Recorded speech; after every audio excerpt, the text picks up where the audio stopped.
یہ آپ سب سے سوال ہے، یہ آپ سب سے سوال ہے، میں اپنے گریبان میں، آپ اپنے گریبانوں میں جھانکیے۔ میں کہا کرتا ہوں، ایک مثال دیا کرتا ہوں، اگر کوئی آپ کا نان مسلم غیر مسلم دوست بنے اور کہے میں اسلام سے دلچسپی پیدا ہو گئی ہے میرے دل میں اور میں اسلام کو پڑھنا چاہتا ہوں، مجھے کوئی کتاب دو اسلام کو سمجھنے کے لیے، لیکن کتاب ایسی ہو کہ جس کو ہر فرقہ مانتا ہو، کیونکہ مجھے پتہ چلا ہے کہ تم لوگ مسلمان فرقوں میں بٹے ہو، کتاب ایسی دو کہ جس کو ہر فرقہ مانتا ہو۔ آپ کون سی کتاب دیں گے؟ جی قرآن دیں گے نا، اور کوئی کتاب نہیں ہے۔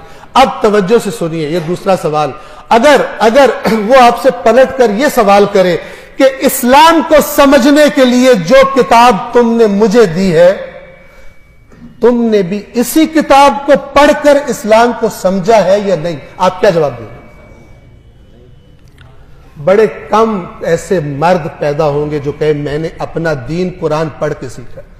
یہ بہت بڑا ظلم ہے، یہ بہت بڑا ظلم ہے جس کی شکایت رسول اللہ قیامت کے دن کریں گے، میری امت نے قرآن چھوڑ دیا تھا۔ کسی کے پاس کوئی ایکسکیوز نہیں ہوگی، میں تو فلانا مولانا صاحب کی بات سنی تھی، میں نے فلانا، اللہ کہے گا میں ہر مولانا سے بڑا تھا، تم نے میری بات کیوں نہیں پڑھی، تم نے میری کتاب کیوں نہیں پڑھی؟ اگر گمراہ ہوئے ہو میری کتاب سے دور رہ کر، اس کے ذمہ دار تم خود ہو۔ یہ میرا رسول تمہاری یہی شکایت کر رہا ہے کہ میری قوم نے قرآن کو چھوڑ دیا تھا، میری قوم نے قرآن کو چھوڑ دیا تھا۔